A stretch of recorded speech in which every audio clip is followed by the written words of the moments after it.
नमस्कार दोस्तों, डेट है आज की 2 मार्च 2020 और स्वागत है आपका एडिटोरियल डिस्कशन में। आज हमें 4 इश्यूज डिस्कस करने हैं। 2 जो आर्टिकल्स हैं वो यूएसए और तालिबान के बीच हुए एग्रीमेंट से संबंधित हैं। इन दोनों आर्टिकल्स को हम कंबाइन करके डिस्कस करेंगे।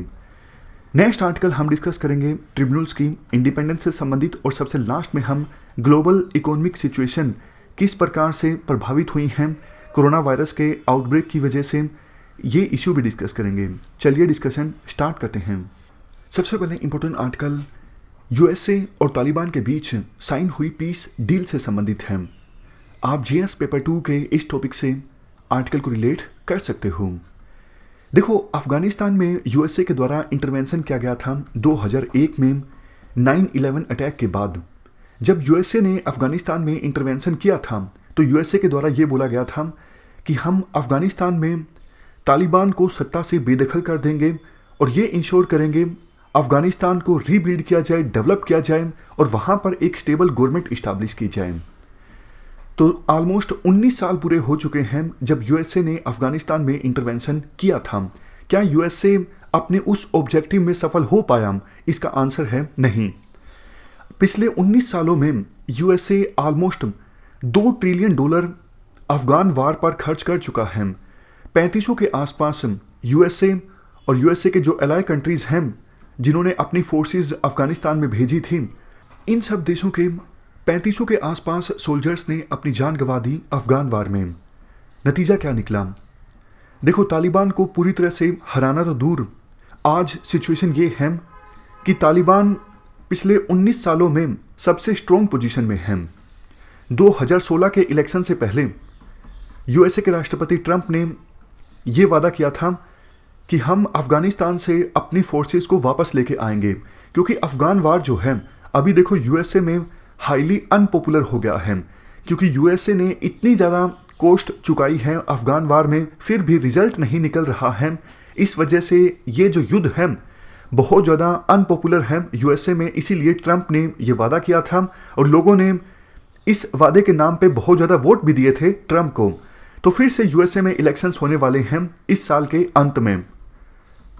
ट्रंप के ऊपर काफ़ी ज़्यादा प्रेशर था, किसी न किसी प्रकार से इस वादे को पूरा किया जाए और अफगानिस्तान से यूएसए की फोर्सेस को बाहर निकाला जाए।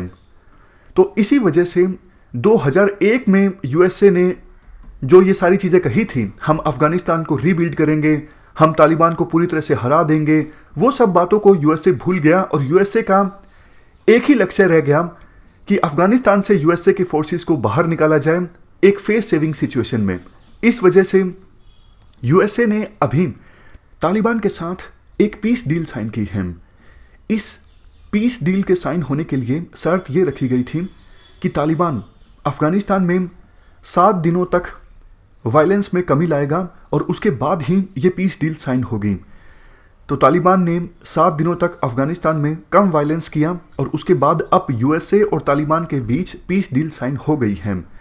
पीस डील की टर्म्स के अनुसार यूएसए 135 दिनों के अंदर अंदर अपनी ट्रूप्स की संख्या को घटाकर 8600 तक लेके आएगा अफगानिस्तान में। मैं फिर से बोलता हूं, अभी देखो 14,000 के आसपास यूएसए के सैनिक मौजूद हैं अफगानिस्तान में।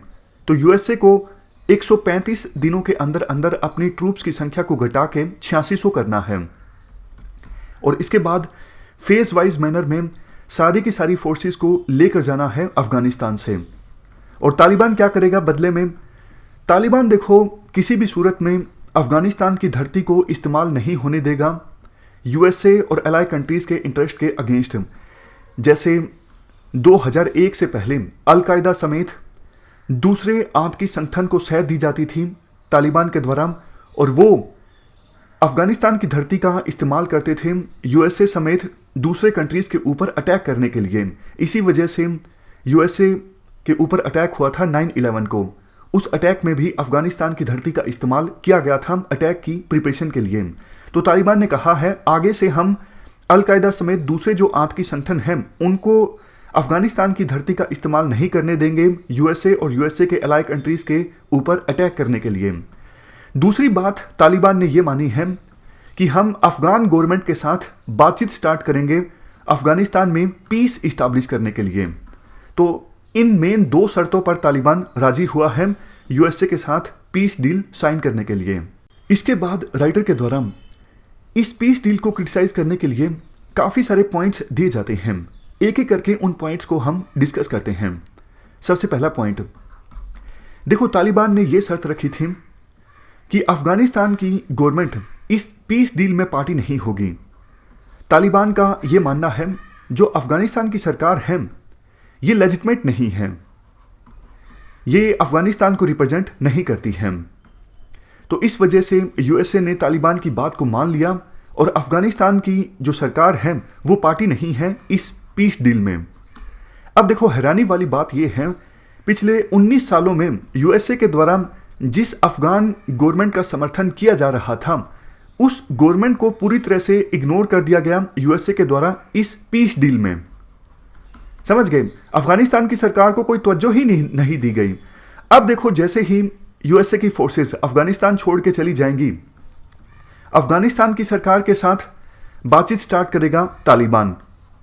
सोच के देखिए, अभी फिलहाल यूएसए की फोर्सेस मौजूद हैं अफगानिस्तान में, तो भी अफगान गवर्नमेंट की जो पोजीशन है कितनी ज़्यादा कमज़ोर है। एक बार अगर यूएसए की फोर्सेस अफगानिस्तान को छोड़ के चली जाएंगी तो अफगानिस्तान सरकार की पोजीशन कितनी ज़्यादा कमज़ोर हो जाएगी। चलो हम एक पल के लिए विश्वास कर भी लें कि तालिबान वायलेंस की सहायता से अफगानिस्तान की सत्ता पर कब्जा नहीं करेगा और बातचीत स्टार्ट करेगा अफगानिस्तान की सरकार के साथ पीस इस्टेब्लिश करने के लिए, तो भी बातचीत के टेबल पे अफगानिस्तान की सरकार की जो पोजीशन होगी बहुत ज़्यादा वीक होगी। मतलब अपनी बात मनवाने के लिए अफगान सरकार के पास ज़्यादा लिवरेज नहीं होगी, क्योंकि तालिबान की जो पोजीशन है वो काफ़ी ज़्यादा स्ट्रोंग है। तो यूएसए को कम से कम ये इंश्योर करना चाहिए था कि अफगान सरकार की पोजीशन इतनी ज़्यादा वो कमज़ोर ना करे, लेकिन जल्दबाजी में अफगानिस्तान से निकलने के चलते अफगान सरकार को पूरी तरह से दरकिनार कर दिया गया है यूएसए के द्वारा।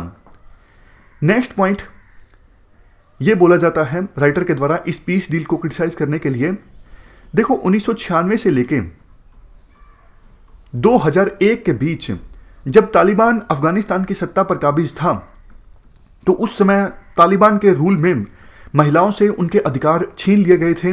पब्लिक लाइफ में महिलाएं जैसे गायब हो गई थीं। एथनिक माइनॉरिटीज़ या फिर रिलीजियस माइनॉरिटीज़ के ऊपर काफ़ी अत्याचार किया गया था, उनके साथ काफ़ी डिस्क्रिमिनेशन किया गया था।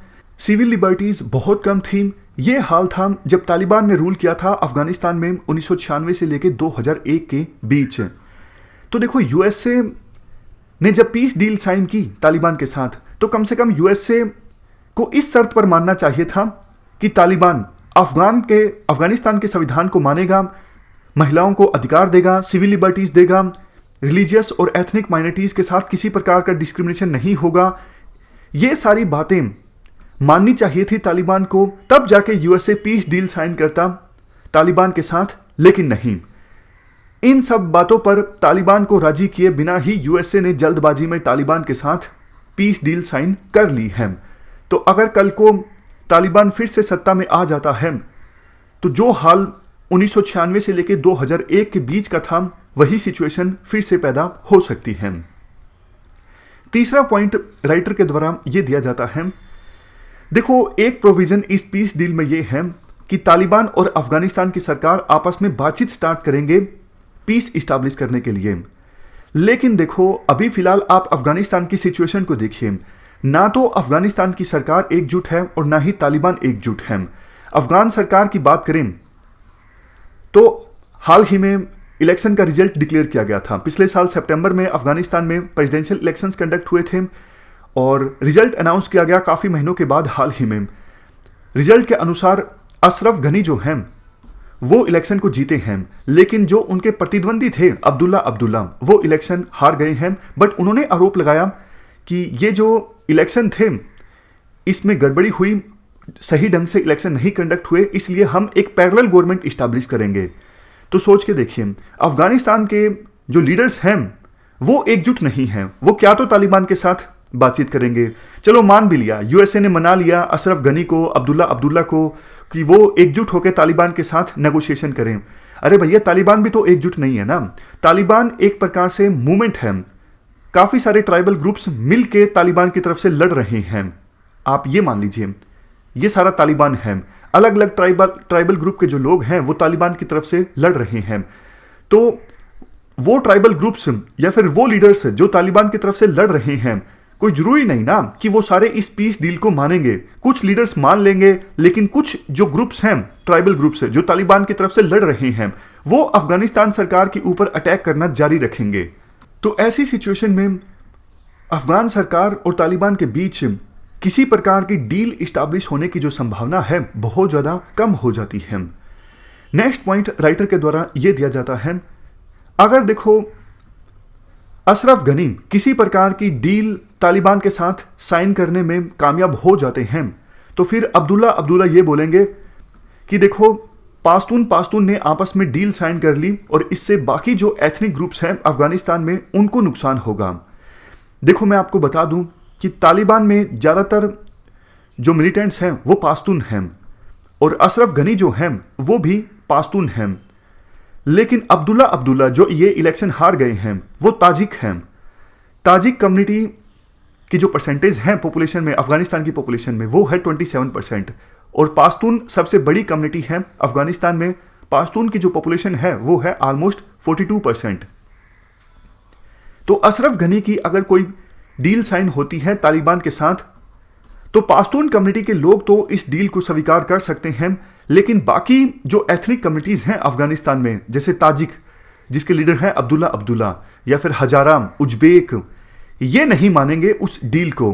और देखो एक चीज मैं आपको यहां पे बता दूं कि 1996 से लेके 2001 के बीच जब तालिबान का रूल था अफगानिस्तान में, तो एक नॉर्दर्न अलायंस लगातार कोशिश कर रहा था तालिबान को सत्ता से हटाने के लिए, और उस नॉर्दर्न अलायंस में ज़्यादातर जो फाइटर थे वो ताजिक और हजारा कम्युनिटी के थे। मतलब ताजिक, हजारा, उज्बेक, ये जो कम्युनिटीज़ हैं, इन कम्युनिटीज़ के फाइटर्स कोशिश कर रहे थे 1996 से लेकर 2001 के बीच। उन्होंने मिलकर नॉर्दर्न अलायंस बनाया हुआ था, वो तालिबान को सत्ता से बेदखल करना चाहते थे।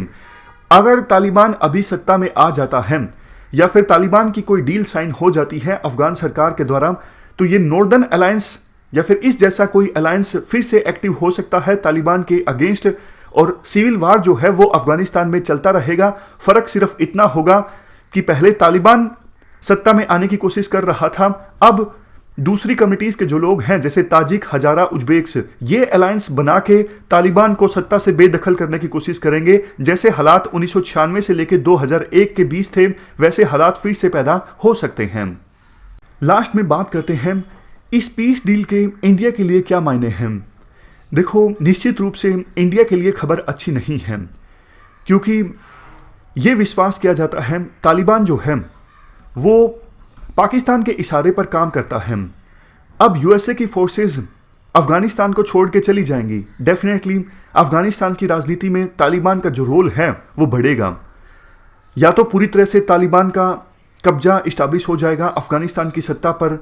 अगर डील साइन होती है अफगान सरकार के साथ, तो भी तालिबान का कुछ ना कुछ शेयर जरूर होगा अफगानिस्तान की पावर में।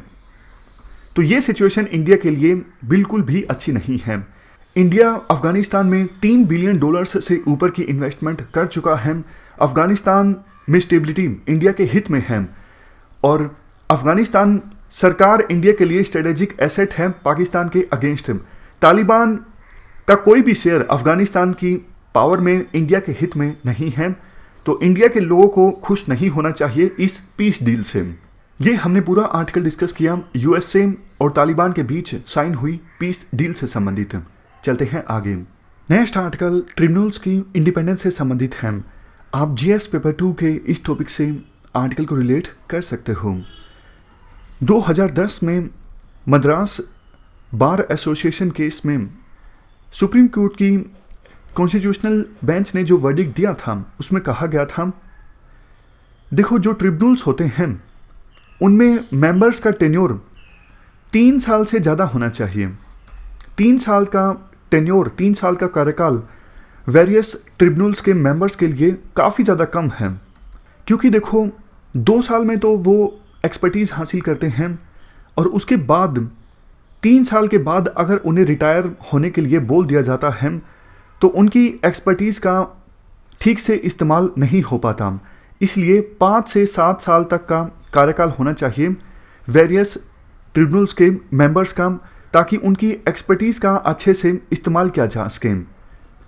2010 के मद्रास बार एसोसिएशन केस में सुप्रीम कोर्ट की कॉन्स्टिट्यूशनल बेंच ने यह भी बोला था, नेशनल कंपनी लॉ ट्रिब्यूनल के मेंबर्स की जो अपॉइंटमेंट है वो एक सिलेक्शन कमेटी के थ्रू हो, जिसमें चीफ जस्टिस ऑफ इंडिया या फिर चीफ जस्टिस ऑफ इंडिया के रिप्रेजेंटेटिव पहले मेंबर उस सर्च कमेटी के, दूसरे मेंबर सुप्रीम कोर्ट के कोई सीनियर जज या फिर chief justice of high court.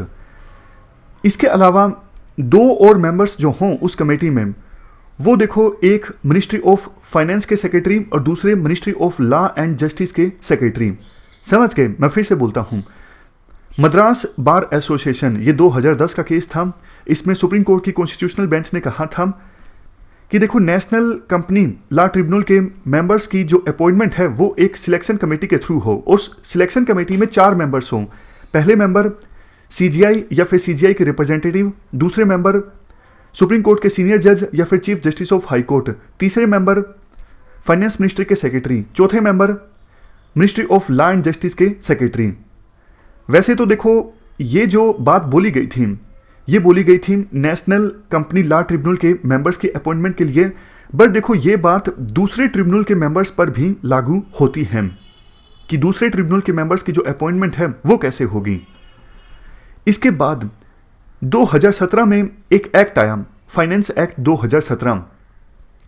इस एक्ट में 26 सेंट्रल स्टैट्यूट्स को अमेंड किया गया था।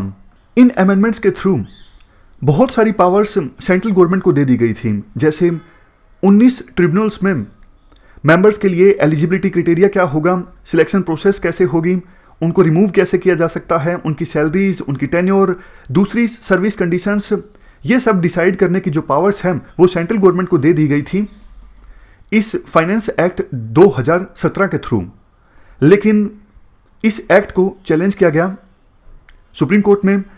नवंबर 2019 में सुप्रीम कोर्ट की एक कॉन्स्टिट्यूशनल बेंच ने tribunal, appellate tribunal and other authorities qualification, experience and other conditions of service of members rules 2017 को स्ट्राइक डाउन कर दिया। मैं फिर से बोलता हूं, ट्रिब्यूनल से संबंधित जो रूल्स थे फाइनेंस एक्ट 2017 में, उन रूल्स को स्ट्राइक डाउन कर दिया गया नवंबर 2019 में सुप्रीम कोर्ट की एक कॉन्स्टिट्यूशनल बेंच के द्वारा। सुप्रीम कोर्ट ने यह कहा, भैया आप सारी की सारी जो पावर्स हैं सेंट्रल गवर्नमेंट को दे रहे हो 19 ट्रिब्यूनल्स के मेंबर्स की सर्विस कंडीशन को डिसाइड करने के लिए। सेंट्रल गवर्नमेंट तो सबसे बड़ी लिटिगेशन पार्टी होती है, क्योंकि देखो ये जो ट्रिब्यूनल्स होते हैं इनमें ज़्यादातर केसेस जो होते हैं उनमें सेंट्रल गवर्नमेंट एक पार्टी होती है। अगर सेंट्रल गवर्नमेंट के पास ही पावर होगी इन ट्रिब्यूनल्स के मेंबर्स की सर्विस कंडीशन से डिसाइड करने की, तो मतलब ट्रिब्यूनल के मेंबर्स के ऊपर इन्फ्लुएंस होगा सेंट्रल गवर्नमेंट का। तो कैसे ट्रिब्यूनल के जो मेंबर्स हैं वो निष्पक्षता से काम कर सकेंगे जिनको अपॉइंट ही सेंट्रल गवर्नमेंट के द्वारा किया गया है। तो इसलिए ट्रिब्यूनल्स के मेंबर्स की निष्पक्षता इंश्योर करना बहुत ज़्यादा जरूरी है, उनकी इंडिपेंडेंस इंश्योर करना बहुत ज़्यादा जरूरी है। उनके ऊपर सेंट्रल गवर्नमेंट का इन्फ्लुएंस नहीं होना चाहिए, सेंट्रल गवर्नमेंट के पास पावर नहीं होनी चाहिए उनकी सर्विस कंडीशंस डिफाइन करने की। जिस केस में सुप्रीम कोर्ट की कॉन्स्टिट्यूशनल बेंच ने 2017 के रूल्स को स्ट्राइक डाउन किया, इस केस का नाम था रोजर मैथ्यू केस। यहां पर देखो रोजर मैथ्यू केस। 2010 के केस का नाम था मद्रास बार एसोसिएशन, और 2019 में जब ये वर्डिक्ट आया जिसमें 2017 के रूल्स को स्ट्राइक डाउन किया गया सुप्रीम कोर्ट के द्वारा, इस केस का नाम था रोजर मैथ्यू। इस केस में सुप्रीम कोर्ट ने यह भी कहा था कि भैया आप ट्रिब्यूनल्स से संबंधित नए रूल्स बनाओ। आपके ये जो रूल्स हैं 2017 के, जिसमें आपने सारी पावर्स सेंट्रल गवर्नमेंट को दे दी हैं, ये रूल्स खराब हैं और जुडिशरी की इंडिपेंडेंस के अगेंस्ट हैं। तो सुप्रीम कोर्ट के इस नवंबर 2019 के रोजर मैथ्यू वर्डिक्ट के बाद सेंट्रल गवर्नमेंट ने फरवरी में नए रूल्स बनाए हैं ट्रिब्यूनल से संबंधित। रूल्स अनाउंस किए गए 17 फरवरी को। आर्टिकल में कहा जाता है, देखो वेरियस सुप्रीम कोर्ट की जजमेंट्स को फिर से इग्नोर कर दिया गया है सेंट्रल गवर्नमेंट के द्वारा इन रूल्स में। जैसे पहली बात, सुप्रीम कोर्ट की वेरियस जजमेंट्स ये कहती हैं जो कमेटी ये डिसाइड करे ट्रिब्यूनल का मेंबर कौन बनेगा, उस कमेटी में इक्वल मेंबर्स होने चाहिए। मतलब 2 जजेस होने चाहिए, यानी 2 जुडिशियल मेंबर होने चाहिए, और 2 मेंबर्स सेंट्रल गवर्नमेंट की तरफ से हो सकती हैं। मतलब दोनों का इक्वल से होना चाहिए, जुडिशरी का और गवर्नमेंट का। बट सेंट्रल गवर्नमेंट ने यहां पर चालाकी की। सेंट्रल गवर्नमेंट ने क्या किया, जो रूल्स अनाउंस हुए 17 फरवरी में, उनमें यह कहा वो कमेटी यानी सिलेक्शन कमेटी जो डिसाइड करेगी कौन मेंबर बनेगा ट्रिब्यूनल का, उसमें 4 मेंबर होंगे। एक तो प्रेसिडेंट या फिर चेयरमैन या फिर चेयरपर्सन ऑफ ट्रिब्यूनल, एक मेंबर ये हो गया। दूसरा मेंबर सुप्रीम कोर्ट का कोई जज, और बाकी 2 मेंबर्स सेक्रेटरीज 2 मिनिस्ट्रीज के, एक मिनिस्ट्री ऑफ फाइनेंस और दूसरा ministry of law and justice. अब देखने में तो ये कमेटी ठीक लगती है, बट देखो यहां पर कमी ये है, काफी सारे ट्रिब्यूनल्स ऐसे हैं जैसे income tax appellate tribunal, custom excise and service tax appellate tribunal, CAT, debt recovery appellate tribunal. इनमें इवन नॉन जुडिशियल मेंबर भी चेयरपर्सन बन सकता है, प्रेसिडेंट बन सकता है, चेयरमैन बन सकता है ट्रिब्यूनल का। तो सोच के देखिए, अगर इन ट्रिब्यूनल्स में कोई नॉन जुडिशियल मेंबर चेयरमैन है तो फिर वो मेंबर होगा किसका, कमेटी का। अब फिर से कमेटी में 3 मेंबर्स तो हो जाएंगे सेंट्रल गवर्नमेंट के, एक बच जाएगा जज। ये कब होगा, ये देखो उस सिचुएशन में होगा जब इन ट्रिब्यूनल्स में कोई नॉन जुडिशियल मेंबर चेयरमैन या फिर प्रेसिडेंट होगा। तो फिर वेरियस सुप्रीम कोर्ट की जजमेंट्स ने एक बात जो बोली थी कि सिलेक्शन कमेटी में आधे आधे मेंबर होने चाहिए, 2 जज होने चाहिए और 2 सेंट्रल गवर्नमेंट की तरफ से होने चाहिए, वो बात तो फिर झूठ साबित हो गई। मतलब वैसा तो होगा नहीं, क्योंकि 3 मेंबर सेंट्रल गवर्नमेंट की तरफ से हो जाएंगे और 1 जज हो जाएगा। दूसरी चीज जो गलत है इन रूल्स में वो ये है, सुप्रीम कोर्ट की वेरियस जजमेंट्स ने यह कहा था कि ट्रिब्यूनल के मेंबर का जो कार्यकाल है वो देखो 5 से 7 साल का होना चाहिए, लेकिन रूल्स में यह प्रोविजन किया गया है कि ट्रिब्यूनल के मेंबर का जो कार्यकाल हो वो 4 साल हो। 4 साल भी देखो बहुत ज्यादा कम है। मतलब जो रूल्स अभी अनाउंस किए गए हैं 17 फरवरी को, उन रूल्स में सुप्रीम कोर्ट की वेरियस जजमेंट्स की बात नहीं मानी गई है। इसके अलावा एक प्रोविजन ये भी है, देखो अगर कोई एडवोकेट ट्रिब्यूनल्स में जुडिशियल मेंबर के लिए अप्लाई करना चाहता है तो उस एडवोकेट के पास कम से कम 25 साल का एक्सपीरियंस होना चाहिए। सोच के देखिए, 25 साल के एक्सपीरियंस की शर्त तो एडवोकेट के लिए हाईकोर्ट का जज बनने के लिए भी नहीं है। और अगर कोई वकील इतना ज़्यादा एक्सपीरियंस्ड होगा, जिसके पास 25 साल से ज़्यादा का एक्सपीरियंस होगा, वो क्यों 4 साल के ट्रिब्यूनल के मेंबर के कार्यकाल के लिए अपनी अच्छी चलती प्रैक्टिस को छोड़ेगा। तो मतलब एडवोकेट तो जुडिशियल मेंबर बन ही नहीं सकेंगे ट्रिब्यूनल के, इतनी कड़ी शर्तें सेंट्रल गवर्नमेंट के द्वारा रख दी गई हैं। लास्ट में कंक्लूजन में यह कहा जाता है, सेंट्रल गवर्नमेंट जो है वो देखो धीरे धीरे प्रयास कर रही है कि कोर्ट्स से उनकी ज्यूरिडिक्शन छीनी जाए, वो ज्यूरिडिक्शन दी जाए किसको, ट्रिब्यूनल्स को, और ट्रिब्यूनल के ऊपर अपना इन्फ्लुएंस रखा जाए।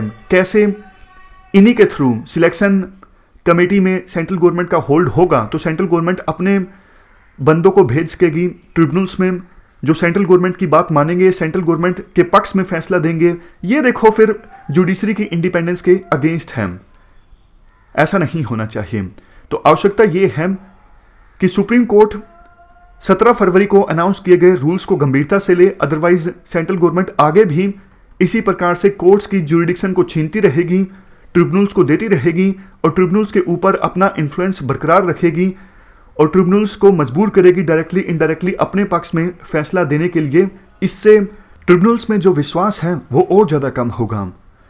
तो ये हमने पूरा आर्टिकल डिस्कस किया ट्रिब्यूनल्स की इंडिपेंडेंस से संबंधित। चलते हैं आगे। Next article global economic situation के बारे में है। आप जीएस पेपर 3 के इस टॉपिक से आर्टिकल को रिलेट कर सकते हो।